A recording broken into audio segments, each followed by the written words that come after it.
Hey, everyone. This is Keandra with Keystone Business Institute, and it's time with Keandra Ward.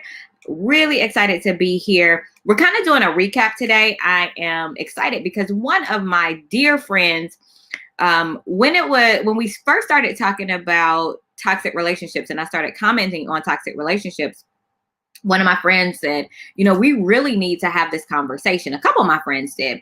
And one of them being my friend Statia. And with her schedule and my schedule, we just could not get it together as far as having her on with us on Tuesday nights when we do these.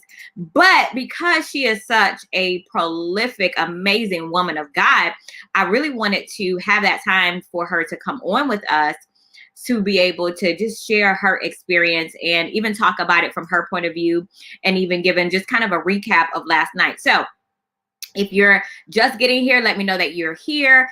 If you are not aware, my name is Keandra. I am the founder and president of Keystone Business Institute. As I always tell you guys, mother, caregiver, friend, I'm just your girl. And I am here to help you get clarity in business, gain focus so that you can consistently generate profits. Now, but today, we're literally just talking about life. Like, I really wanted to discuss different areas and different points of life, and how a lot of the issues that we have in life seep over into business. I tell our clients all the time, what's in you will come out, not only in your life, but also in your business. It's going to come out in your business.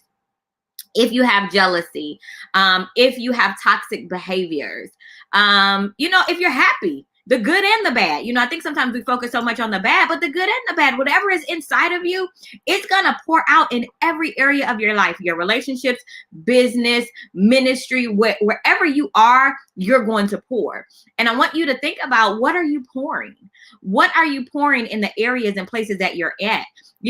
Are you pouring love? Are you pouring the fruits of the spirit?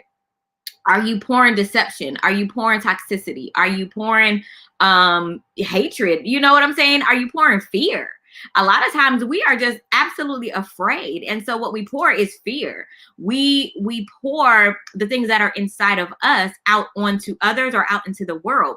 And I think that we get to a place in life where we just kind of forget that the things that we do affect other people. The things that we do affect our income. The things that we do affect the way that people see us. The things that we do affect our ability to move forward and grow in life.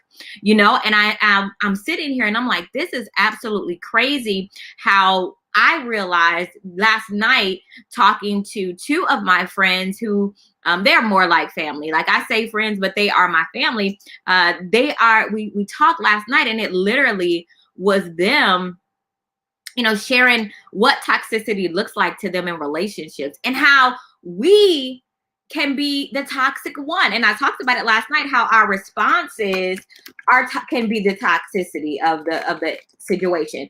Not necessarily that we're a toxic person, but the way that we respond to things are in a toxic manner. Now, let me tell you, and I'm always going to be transparent as we waiting for Statia to come up with us.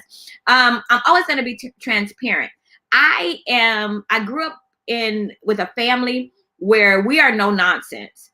You come for me or any of my family, we're coming for you. And we're coming for you. We're coming, okay? We're not going to come just one. We're not going to come just two. We are all coming. And so I've always had a slight of defense to who I am. And then when I was 12 years old, I was raped at 12 years old. And it was by someone I did not know. Some people have those stories where it was a family member. My situation was totally different. I was actually we lived in an apartment complex. We had just moved to Florida. I actually from Cleveland. And so I was one of my chores was to take out the garbage in our apartment complex. I was going to the apartment complex, and this gentleman said to me, "Hey, do you know where so-and-so apartment is?" And me, I'm like, "No, I don't know where that's at." And I'm keeping moving because I don't know you. I'm keeping moving. Hold on.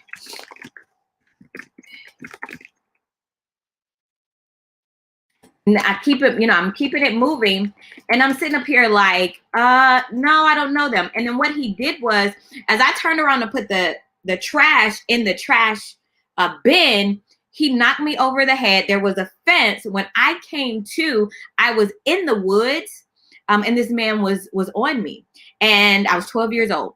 And one of the things he said to me was, if you tell anybody, I saw what apartment you came out of, I will come and I will kill you and your entire family.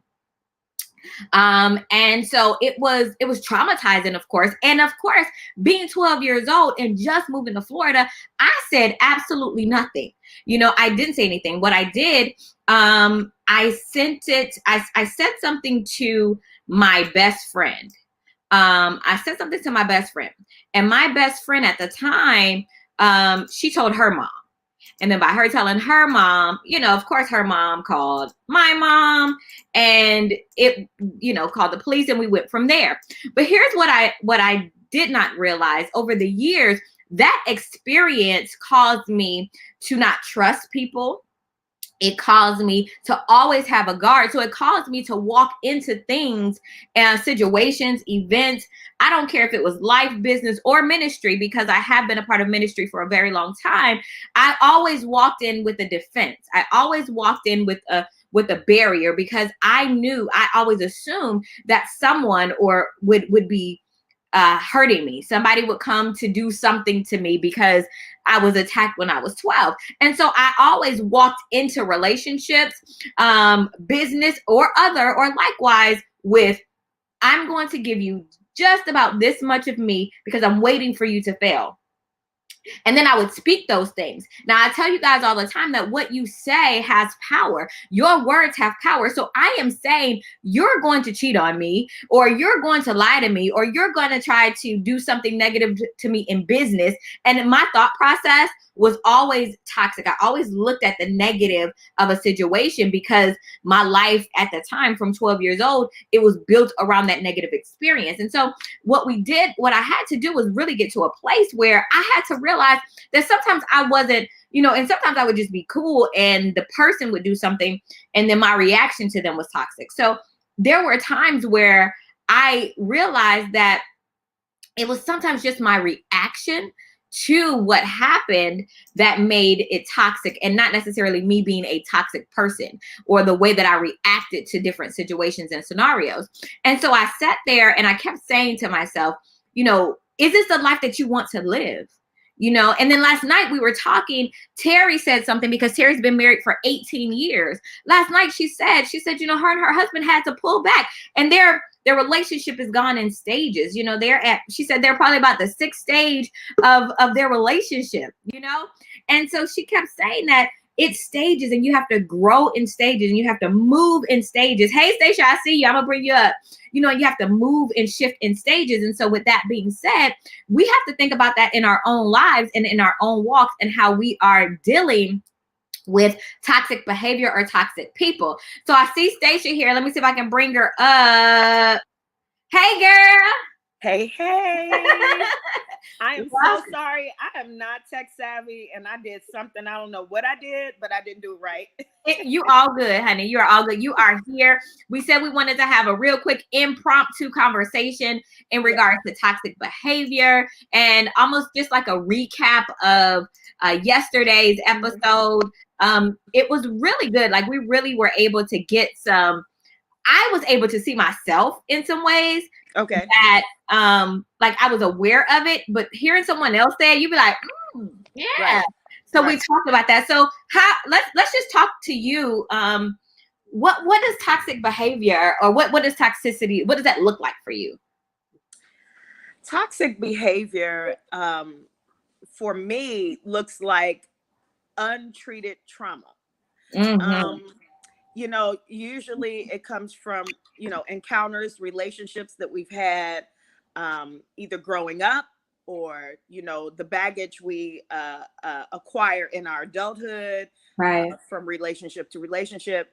And, it's just repeated cycles of unhealthy, unhelpful behavior. Right. Yeah. Unhealthy and I like that you said the cyclic patterns. You know, sometimes we go through things in life that we keep repeating these cycles. Yes. You know, and I was like that with myself. I was like, this particular, I keep finding myself here. Right. The formula of the people may be different.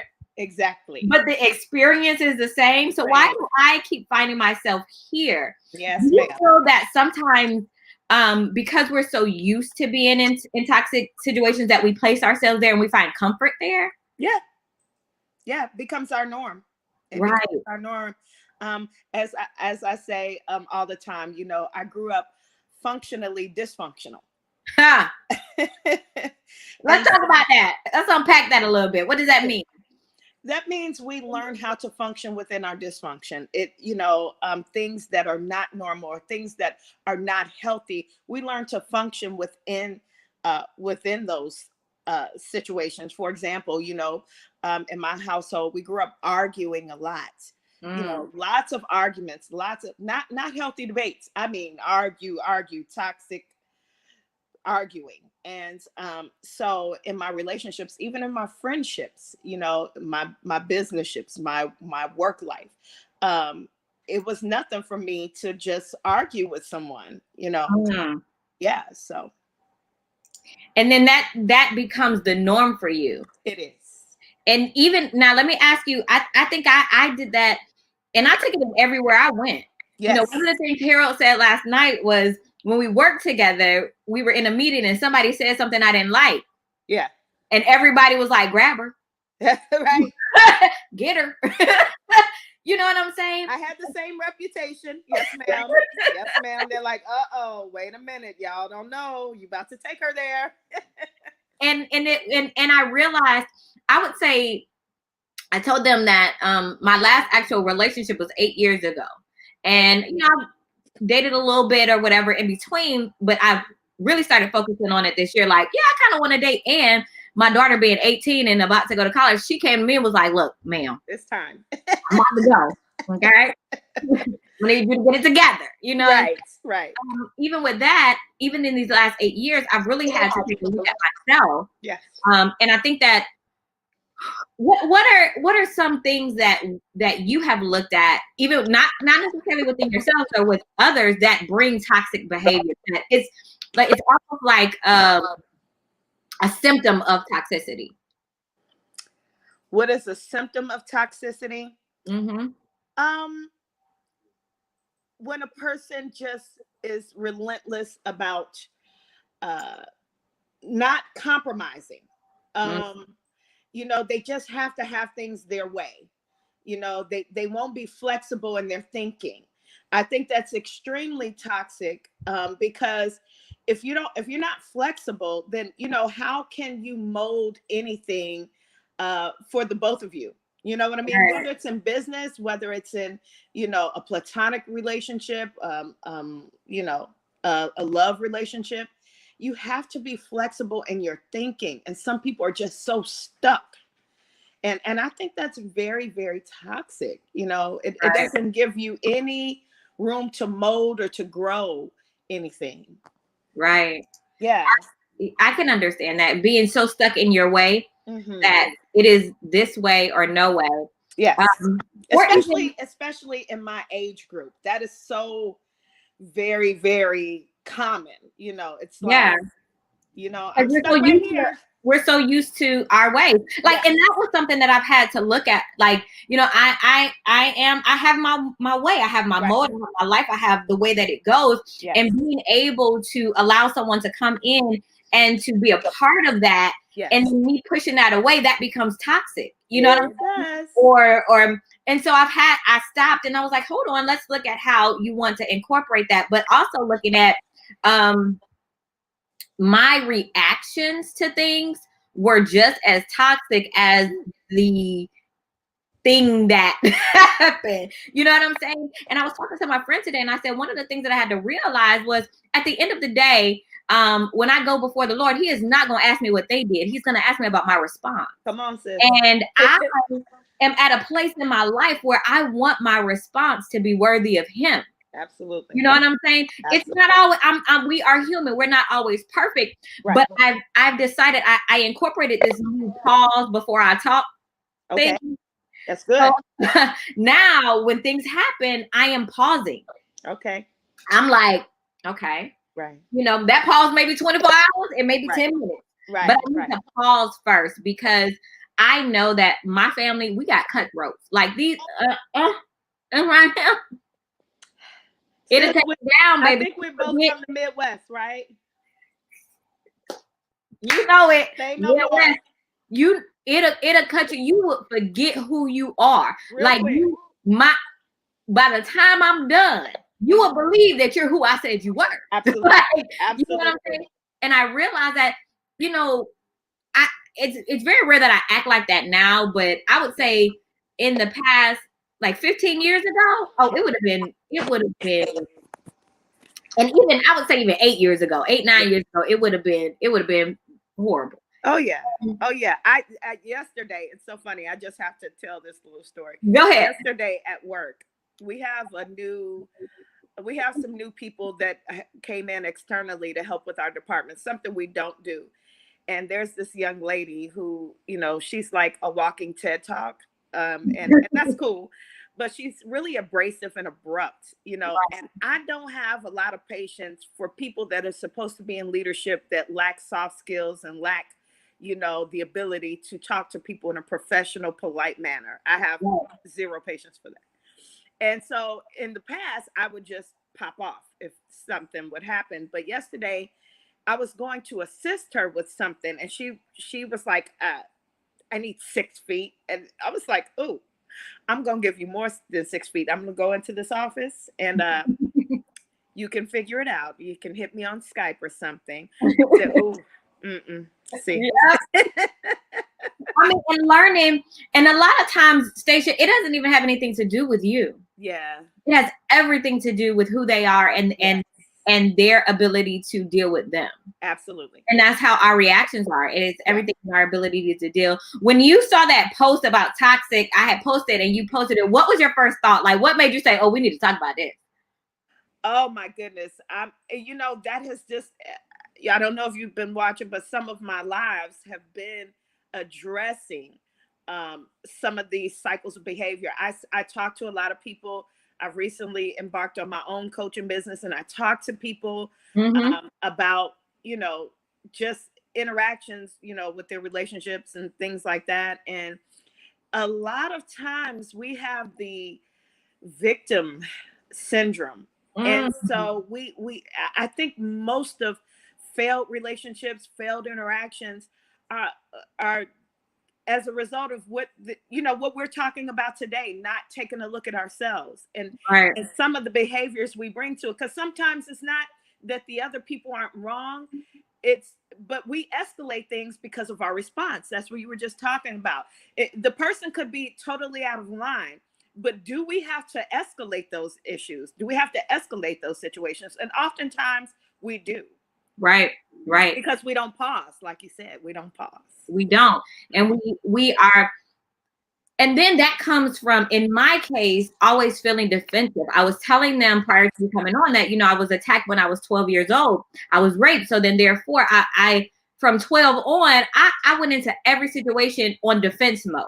On guard. What are you going to do to me? You're going to try to take something from me. You're going to try to do something to me because I just assumed that that's what everybody did. And it didn't matter if the person just was naturally just wanted to be there for me.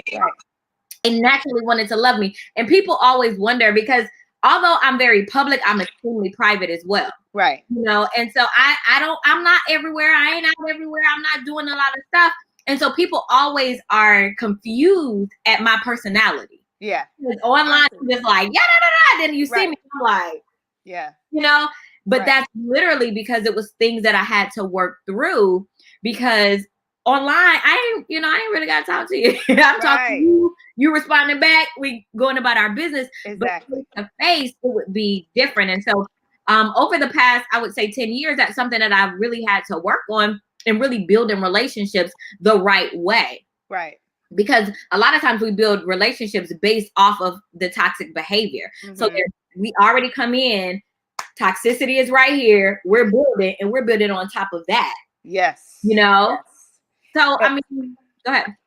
And we do that because, like I said earlier, untreated trauma. We do not, like you said, I'm sure, based on what happened to you in your childhood, you've, with your maturity, you've had an opportunity to address that. Right. And too often we do not, we just kind of function and go through life and acquire baggage on top of baggage. And we think that we're right. Like the Bible says, sometimes we think that we're right, and so we just keep maneuvering through that, and we don't realize how we add more toxicity to these already toxic people. Right. And we really are. I have gotten to a place in my life where peace is such an important part of my life. I create, like, one of the things that I did was even I took the TV out of my bedroom. Oh, yeah. I do not have a television in my bedroom. Me either. Years ago. I have an Alexa, to music. I can listen to a podcast. Yeah. But it was something about falling asleep and waking up to all that noise. And spiritually, like, I'm sensitive. Yes. So it would wake, I just couldn't do it. So I even looked at every area of my life that didn't even have anything to do with anyone else to create a level of peace. And now it's so easy for me to pinpoint toxicity or things that are not peaceful. Like, my spirit be like, oh, you know what I'm saying?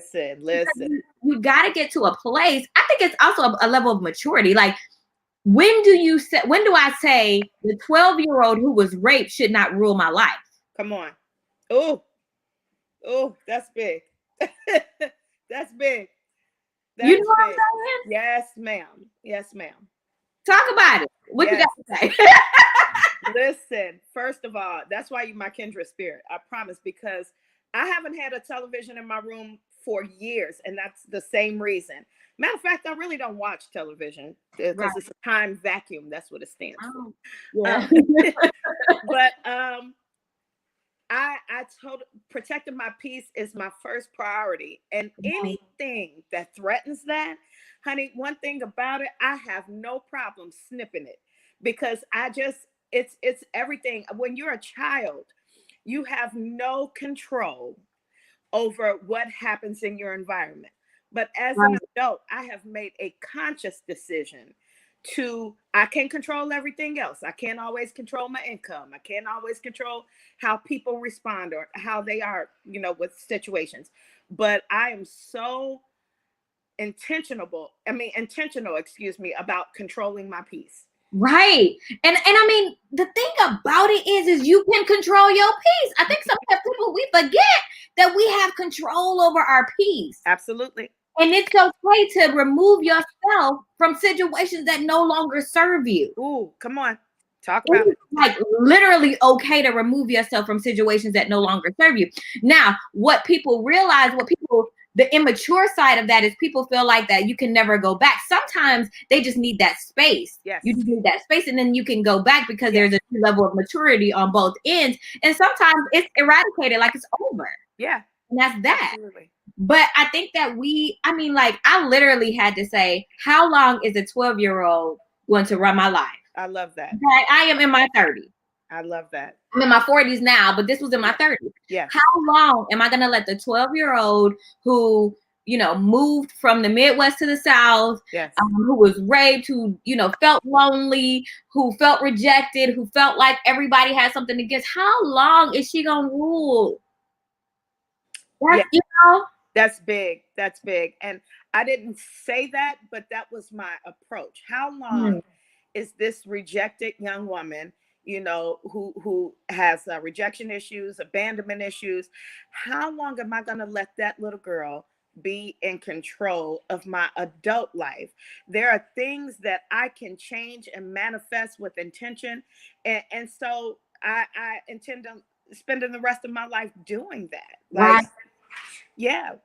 And we control our peace. We do control our peace. Like I literally am highly thankful. Yes. Like, I love my life. It's not perfect. No. You know, sometimes I got a whole lot, sometimes I got a little. Yes. But at the end of the day, I'm never disrupted. Right. The things of life don't disrupt me anymore. Right. Like I used to. Like situations, it's like, okay, God, well, how are we gonna handle this? Well, what you gonna do? More so than me being stressed, having high blood pressure, around here crying, acting a mess, because my reaction to myself and my reaction to life is just totally different. Losing my mother in her early 50s in 2013, you were on that journey with me. Yeah. It puts so many things in perspective for me.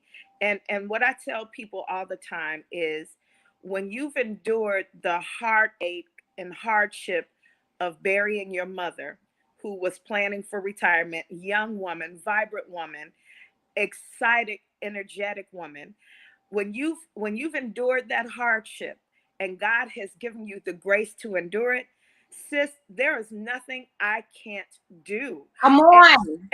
And so when things come up, like for example, the last, situationship that I found myself in, when I found that I had to walk away from that, I said, baby, you buried your mama. You buried your mama. You can do anything. You can do anything. You gonna walk this out. You gonna take your little hurt cell phone. You gonna cry in the car, and we gonna keep it moving. Okay. I think that's true. I think for me, caring for my mom did mature me in a way that I know that I probably would not be who I am today without that experience. Yes. I think sometimes traumatic life experiences, although they are traumatic for us and we have to go through it, but it can change you. It shapes you. If you are open enough. Yes. To look at what God wants. Because for me, I kept saying, because it was traumatic, around here. And I would say, God, what do you want me to get out of this? Because and then my thought process was, I won't let this experience go out in vain. That's okay. Right. No, there will be no. Right. We getting the glory out of all of it. All of it. All of it. We getting the glory out of all of this heartache, all of this rejection, all of this lack. I lost houses, I lost cars, I lost friendships. I lost my ability to conversate with my mom because she has aphasia. There was so much loss in it. I was like, nah, we're gonna get the glory. Where is that? And in the flip side, I could have allowed that to build on the toxicity that was already there. Right. Absolutely. It's all about perspective. Right. It's all about perspective. It's about how we choose to allow things to impact us. You look at the lessons, you look at the blessings, and if you really dig deep, you can find them both. Yes. In any traumatic situation. The lessons and the blessings. And we have, again, that also starts with a level of maturity. It comes, you are like me in a lot of ways. We are very no nonsense. Yes. We come to do what we came to do. Period. And that's what we came to do.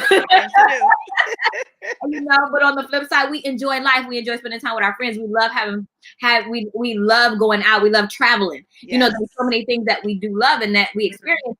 But we've also realized that there had been parts of us that kept inviting these things. Yes, ma'am. I was like, open invitation over here. Yes. Come on over and bring the drama, right? Bring all your drama. Bring all your bags. Bring your drama. Come on in. Yes. And a lot of that too came with feeling like I've always had the spirit of a caregiver. As I realized through my life, I've always had the spirit of a caregiver. So I always felt like I had to take on projects. You know what I'm saying? Like that last night, like, oh, well, you know what? Maybe I prayed them through, or maybe I helped them through, or maybe I'll drag them along in business with me. Maybe they'll jump in.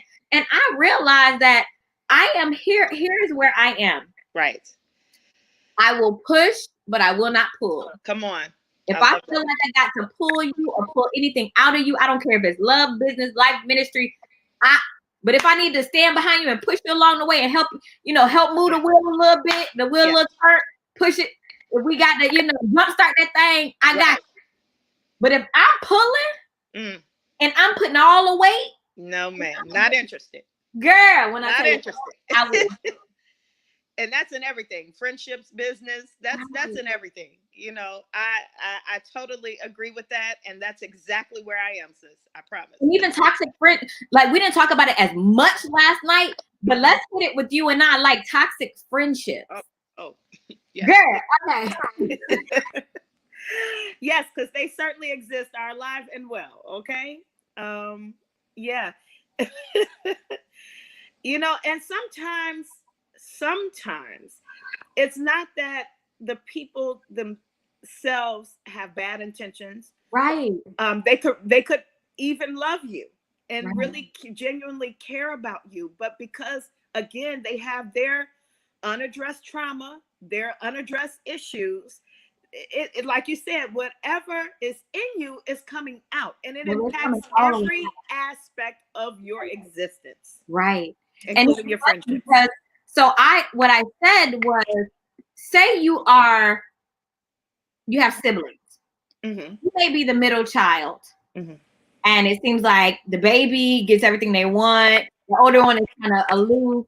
Yeah. And so you're kind of in that jealous. So you get into a friendship and you have a friend who's, their life is going good. It looks good. You are now manifesting the jealousy that you have for your sisters onto your friends. Mm-hmm. See it all the time. Right. Yeah. And then, you just, I've had friendships where it was like, I remember a friend, I had a friend, and God is so amazing. And maybe one day we'll talk about it too, but where we were very close and then we split up. Yeah. And someone said to me, I don't understand how that person is your friend based off of how they talk about you when you're not around. Oh. When you are in there, talk about them, you're like, that's my bestie. That's my, you know what I'm saying? And it really made me be like, yo. Yeah. And then from there, a lot of things happen, and then now everything is gravy. But I had to realize that it wasn't me.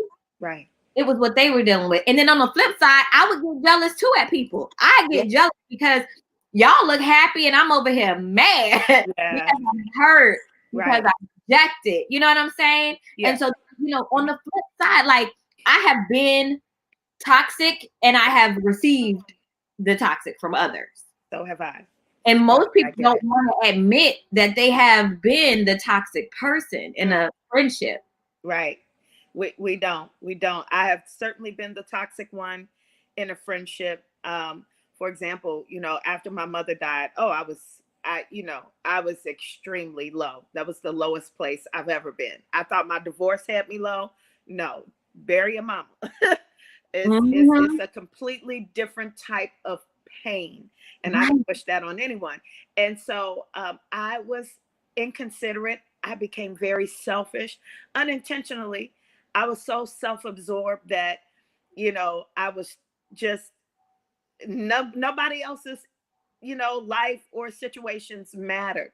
And I didn't realize I was doing that. So yes, I definitely, hurt some people that were in the line of fire, and I've also experienced that. And so because of that, because I realized that I've too been toxic to people, when people say to me, because I've had people to say to me, I don't know how you're a certain individual's friend, like they have totally drug you, or, they try to compete with you, they're envious of you.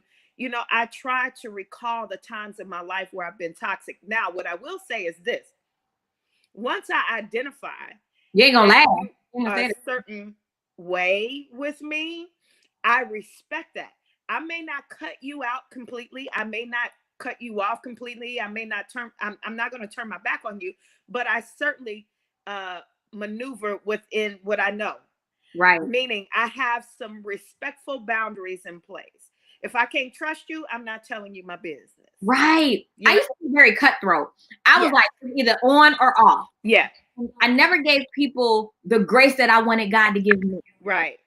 And I realized that how am I going to ask God for grace and mercy and the space to change, and the space to grow, if I'm not? Now, some people do not, some situations do not warrant it's what you did. Exactly. It's a wrap. Like it's a wrap. And you got to know you got to have the wisdom to know when it's a wrap. Right. And you got to be able to make that shift. Yes. But I mean, when I tell you there was no grace in the eyes of Keandra, it was, got you. Yeah. Okay. Thanks. Yeah. Yeah. And I mean, like, Statia, let me tell you how horrible. I had a family member that just, I ain't do her. Okay. She did something. I ain't like it. I ain't do her. Mm-hmm. We're at a family gathering. You know, everybody come in, say hello. Keandra's gonna see everybody, because to me, you are now non-existent. Okay. Wow. Now, when you're non-existent, that means you cannot talk, you cannot move, and you cannot cook. So I'm going around, I'm like, who made this? She did? Okay, I'm not eating that, because she's non-existent in my world, and non-existent don't bring food to an event. I mean, like, girl, it was you're not gonna even recognize her dish. That's serious. That is serious. You're not playing.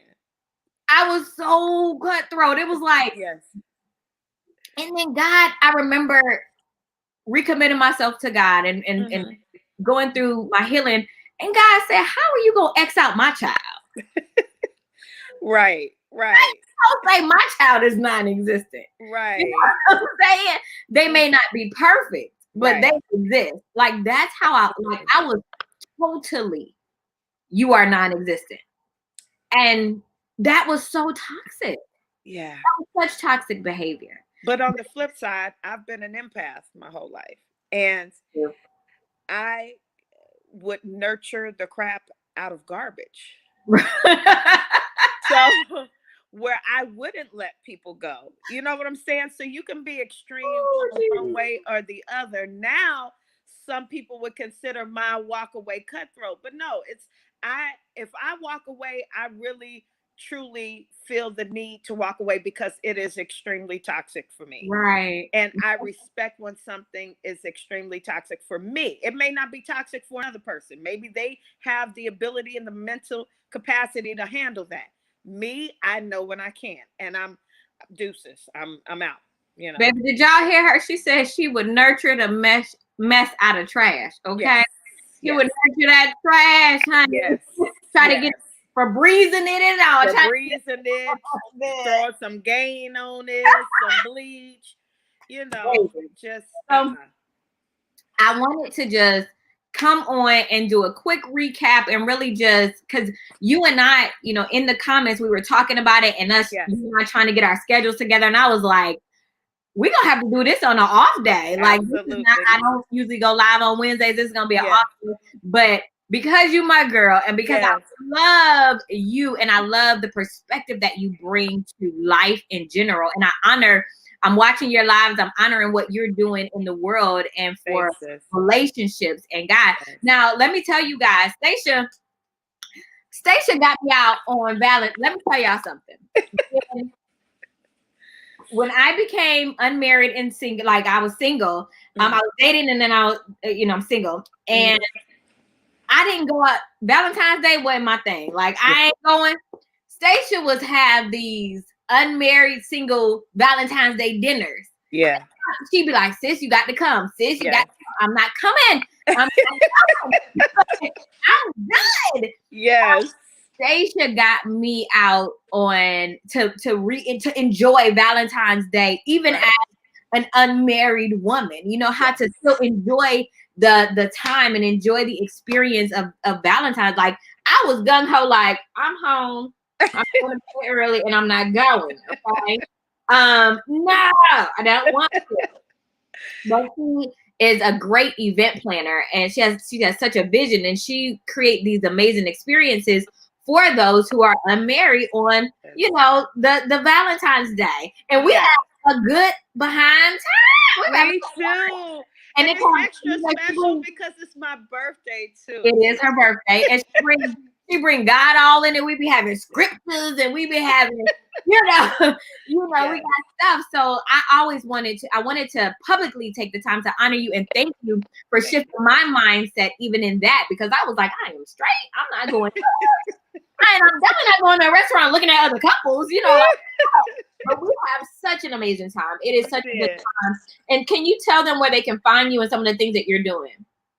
Yes. Well, right now I am currently building my page. I am my mentor right here. I am building my brand, but you can find me at Statia Ratcliffe. I do Facebook Lives. I'm probably going to be dabbling into Zoom and stuff like that pretty soon. Every Sunday night, one of Keandra's best friends and my good friends and brothers, Harold Brown, we do a live and we talk love, relationships, life in general. So if you come to my page, I'll definitely invite you. I'm also embarking on the King's Love Consulting, where I help people transition out of relationships. So I don't like to use the word relationship coach. I like to say a relationship transition coach, because I'm not going to tell you to leave your man or your woman. I'm just not. I don't want that kind of smoke. I don't want that kind of responsibility. But once you have made the decision to do so, I can help you with the now what. I love that. And that's an area that is missing. Yes. You have relationship coaches or mentors that they're teaching you how to get the man or the woman. Yes. Yes. They may even teach you how to keep the man or the woman. Haven't done that successfully, so but I'm not going to try to teach you something I haven't successfully conquered. Touche. You know, listen, I was like, I told them the other day, I was like, y'all may hear me cuss a little bit sometimes. That was about to be like, touche.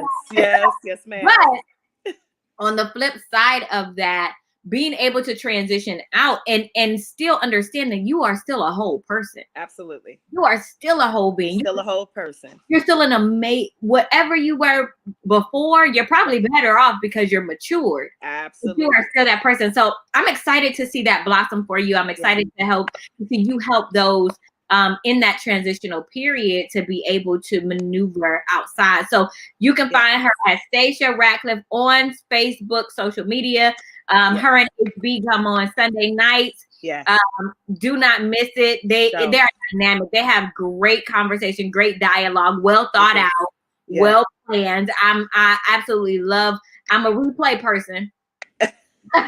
Yes, ma'am. Me too.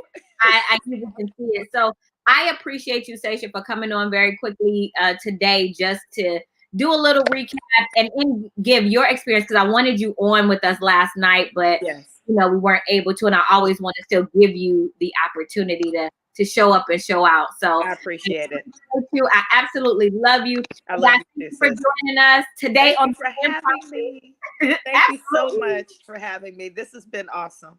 Absolutely. On this impromptu, It's Time with Keandra Ward live on a Wednesday. Y'all know I done got faced up and everything, because Statia she don't be playing. Like, I don't play with Statia like that. Statia be coming full effect. I couldn't come on here to have y'all will see her pictures. But again, my name is Keandra Ward. I am the founder and president of Keystone Business Institute and Keandra Ward International, where I help you in business get clarity, gain focus, and in life, so that you can consistently live a life that you love and generate profits. Remember, you set the tone for your day, year, and your life. And I want you to always make it a great one. You have the ability to set the tone of your life. See you guys soon. Take care. Bye. Bye.